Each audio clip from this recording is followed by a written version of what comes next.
privileged to have the new manager of the Kansas City Royals, Matt Quatraro, with us here in studio to talk all things KC baseball. But let's start with you. How's the transition been to Kansas City? It's been tremendous. It's been really easy, all things considered. Family's here, comfortable, and the people have been great. What was it about this team and this market that was so appealing to you for your next career move?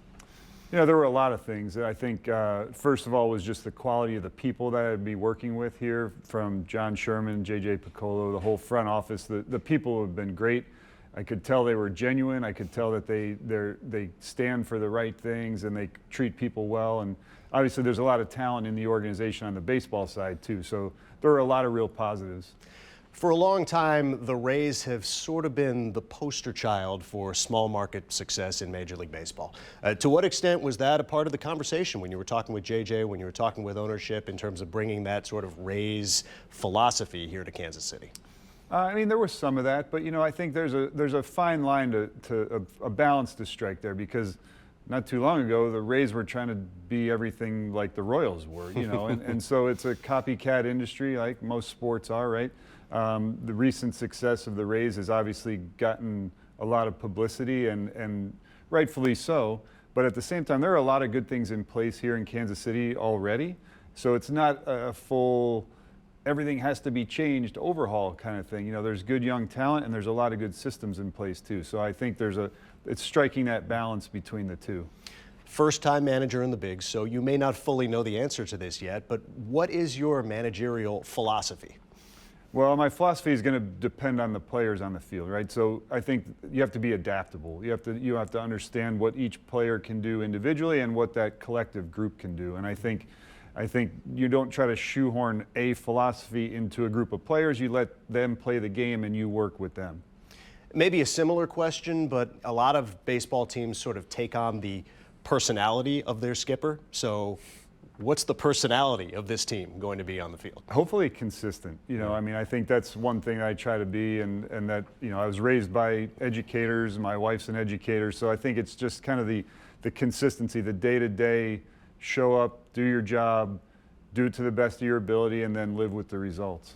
Let's talk about some of the talent on this team, and there's a lot of young talent. I think it starts with Bobby Witt Jr. What is the ceiling for a guy who burst onto the scene as a 20-year-old last year? Well, I mean, I would hope you don't want to put a ceiling on somebody like that, right? You want to just let them play, let them develop, learn the game, grow in the game, and he's doing that at the major league level. And there's a lot of other guys that burst onto the scene as well. And I think that's what we're feeling, is like that, you know, the homegrown talent is coming up, and they're coming up together. They've won in the minor leagues, which is an important thing, so they know how to pull for each other. They know what it takes to win baseball games. And now it's just a matter of doing that at the big league level, which is not easy, but they have some of that, you know, within them already. You talk about guys like MJ Melendez and Vinny Pasquantino, and we saw Drew Waters come on at the end of the season. How much does it benefit them, and how much does it benefit you that they were able to come up sort of in a group and get some major league experience under their belt, so now you can maybe hit the ground running? I think it's a tremendous asset to them more than to me. I mean, they're the ones that go out and pitch and catch and make the plays, not me. So I think their experience, and that's what I've learned from talking to them already, is, you know, they're very aware of, we've taken some lumps here, but we feel really good about where we are and our growth, and I think there's a real positive mindset there. Is there a way to accelerate the timeline of young players who have so much talent but are still green? I don't think you can't expedite experience, right? I mean, that's a day-to-day growth process. I think what you can do is hopefully expedite the team building and the fact that they understand what's important, not only to them as they go through their ups and downs, but what's important to their teammates. And I think there's some veterans here too that can really provide that leadership, in Salvi and Michael A. Taylor and Mondesi, and those guys that have been with good teams and seen what it takes. And I think, you know, those guys can really provide some insight to the young guys. I'm glad you brought up Salvador Perez. I think the people in Kansas City understand his importance to the franchise. How have you been able to sort of get what he means to not only the Royals but to Kansas City? Oh, I think I knew it before I got here, and then it's only been exaggerated to me once I've signed, you know, become the manager. I mean, watching him from the other side of the field, he's the infectious personality. Everybody loves him. Everybody gravitates towards him. And he's a great player. So you get the whole package. And, you know, I think that's important to have in a market like this where there is someone that the fans really identify with and has been a great player and a leader for a World Series championship team. So I don't think I underestimated that, and I think it's only been, you know, more reiterated to me since I've been here. I would imagine that getting your pitching staff to take a step forward is a significant priority for you in year one. So that said, tell me about Brian Sweeney's role and how you see this staff kind of getting to the next level this year. Yeah, I mean, I think that's the hallmark of any good team is pitching. And I mean, if you look back to those Royals teams of the championship years, and that's what it is. It's the shutdown bullpen. It's the starters that go deep into games. It's all of that, you know. And I think a lot of this stuff with the pitchers here now, Brian will have a huge impact in a new pitching department with Mitch Stetter and Zach Bove and, you know, the analysts that'll be helping out with all that. I think these guys are just thirsty. They're tired of hearing, well, you could be better, you should be better, and that's a challenge to them in and of itself. And these guys are super motivated to be good. So that's already in place, and the talent is there. So it's a matter of just doing it, you know, and that's easier said than done. You're going to take your lumps in the big leagues. You're going to have good nights and bad nights. But these guys know that the talent is there, and Brian is anxious to get to work with them. I assume that when we get to spring training, there is somewhat of a blank slate in terms of jobs, in terms of rotation spots. You know, you got a lot of young arms who have big league experience, haven't quite put it together yet. Do you basically tell all these guys, hey, look, there's a spot if you earn it? Well, yeah, I mean, I think that's the ideal scenario. You know, you only have 13 spots for pitchers and 13 spots for position players. So, you know, there's guys that probably have a leg up on others for making the team and that kind of stuff. But you don't play a whole year with 13 pitchers. So whether your opportunity comes when it's on your clock or on a different clock, all you can do is be prepared and be the best you can be when your opportunity shows up. And I think that's the mindset of, like, we're not going to win games with 13 pitchers the whole season. The depth has to be there. We have to build that from within and from smart acquisitions and developing players. And I think that's what we're looking to do. Any chance Zach Greinke is a part of that? That's a great question. I mean, that's something that I'm not involved in, but I mean, that would be a great question. I mean, I don't think, as far as I know, he hasn't signed yet. Nope. So I don't think we'd ever close the door on anything. Fair enough.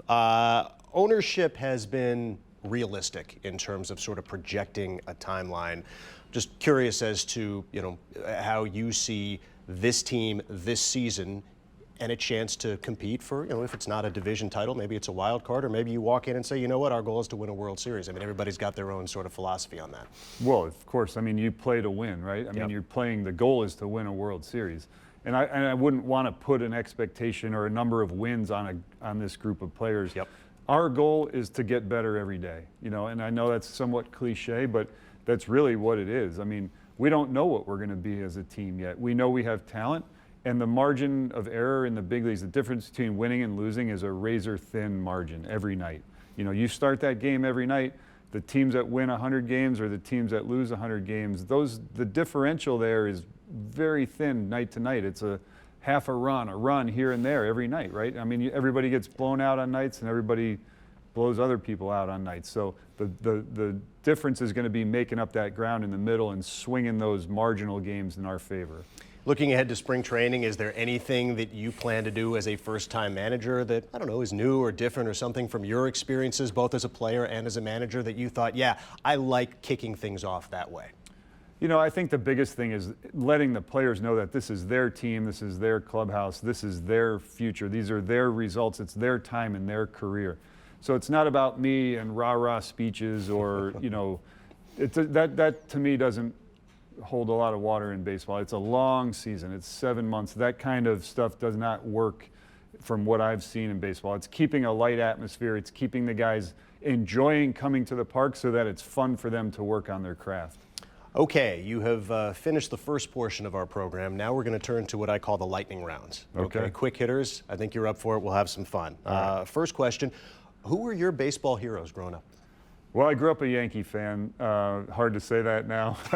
That's okay. But, you know, I was Don Mattingly, Dave Winfield, Willie Randolph, Ron Guidry. Those were the guys that I grew up idolizing.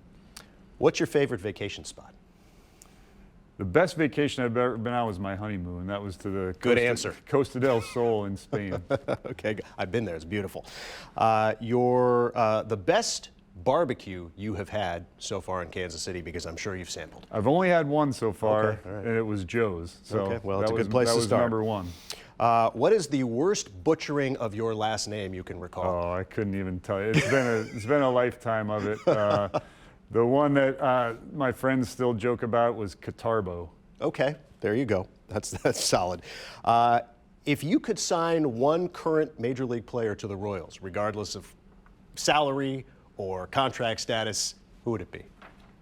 Great question. I'd say Shohei Ohtani. You get 2 for 1. All right, there you go. There you go. Bargain. And finally, the most important question you will be asked today, or probably any day for the next month. Will the Chiefs win the Super Bowl? Absolutely. See, he's got it already. Matt Quatraro, thanks so much. We appreciate it, and we will see you at spring training. Thanks for having me.